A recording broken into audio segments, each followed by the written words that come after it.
ఎక్కడో దూరంగా ఉండే ఊరు కాదు, కన్న ఊరే చెన్నపట్నం అని నానుడి ఉంటూ ఉంటాం. బయటికి ఎక్కడికి వెళ్ళలేక సొంతూరులో ఏదో ఒక బతుకు తెరువు దొరుకుతుందని, కనీస సౌకర్యాలతోనైనా ఉన్నంతలో సుఖంగా బతకవచ్చన్న అర్థంలో పుట్టించిన మాట.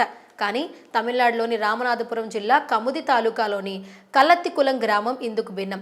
20 ఏళ్ల క్రిందట 200 జనాభా గల ఈ ఊరు నేడు 6 మహిళలకు పరిమితమైంది. వీరిలో 3 ఉపాధి హామీ కూలీలు కాగా 2 చదువుకునే ఆడపిల్లలు, మరో యువతి దత్తత వచ్చింది.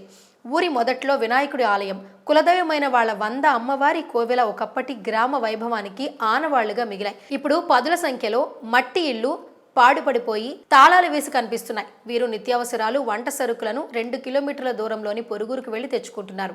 ఒకప్పుడు సమీపంలోని ఎలువనూర్, నెడుంగల్, పులియంగుల్ గ్రామాల్లో ఏ వివాదాలనైనా కల్లత్తికులం గ్రామ పెద్దలే పరిష్కరించేవారు. స్థానికంగా తాగునీటి వసతలేక చదువులు, ఉపాధి కోసం ఒక్కో కుటుంబం వలస వెళ్లిపోవడంతో నేడు గ్రామంలో పురుషులే లేకుండా పోయారు. గ్రామస్తులను పలకరిస్తే తమ కళ్ల ముందే ఊరు ఎలా ఖాళీ అయిందో కన్నీళ్లతో బదిలిస్తారు.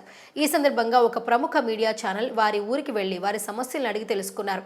ఈ నేపథ్యంలో ఒక మహిళ ముత్తుకుంజరం మాట్లాడుతూ, మా అమ్మ వాళ్ళది కముది గ్రామం. కల్లత్తికులం గ్రామస్తుడు నాగరాజుతో నాకు పెళ్లైంది. ఎలక్ట్రికల్ పనులు చేసేవారు. 2 ఆడపిల్లలు పుట్టాక భర్త బైక్ ప్రమాదంలో చనిపోయారు. ఉపాధి పనులు చేసుకుంటూ బిడ్డల్ని పోషించుకుంటున్నానని వివరించారు. ఆమె కుమార్తెలు 12, 9 తరగతులు చదువుతున్నారు. వీరు నిత్యం 7 కిలోమీటర్లు నడుచుకుంటూ పక్క ఊరికి బడికి వెళ్తున్నారు. శిథిలావస్థకు చేరిన మట్టి ఇంట్లో ఉంటున్నారు. ఉపాధి పనికి పొరుగురికే వెళ్ళాలి. 2 కిలోమీటర్లు వెళ్లి మంచినీళ్లు తెచ్చుకుంటున్నామని వాపోయారు.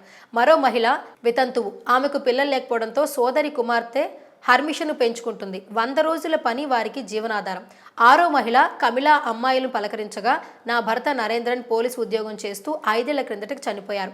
ఆ పింఛన్తో బతుకుతున్న 2 కుమార్తెలు వివాహితులై నాతో పాటే ఉంటున్నారు. కుమారుడు చెన్నైలో ఉద్యోగం చేసుకుంటున్నాడు. గ్రామం నుంచి మగవాళ్ళు ఉద్యోగాలు వెతుక్కుంటూ వెళ్ళిపోయారు. వారంతా ఏడాదికి ఒకసారి ఊళ్ళో కులదేవత పండుగకు వస్తారు. కొందరు పక్క ఊళ్ళలో బంధువుల ఇళ్లకు వచ్చినప్పుడు దారిలో మమ్మల్ని పలకరించి వెళ్తుంటారు. మేము 6 మాట్లాడుకుంటూ రోజులు గడిచిపోయాయి. మంచినీళ్లు, కరెంటు, రోడ్డు సౌకర్యాలు మెరుగుపరిస్తే కొన్ని కుటుంబాలైనా తిరిగి వస్తాయంటున్నారు అక్కడి మహిళలు.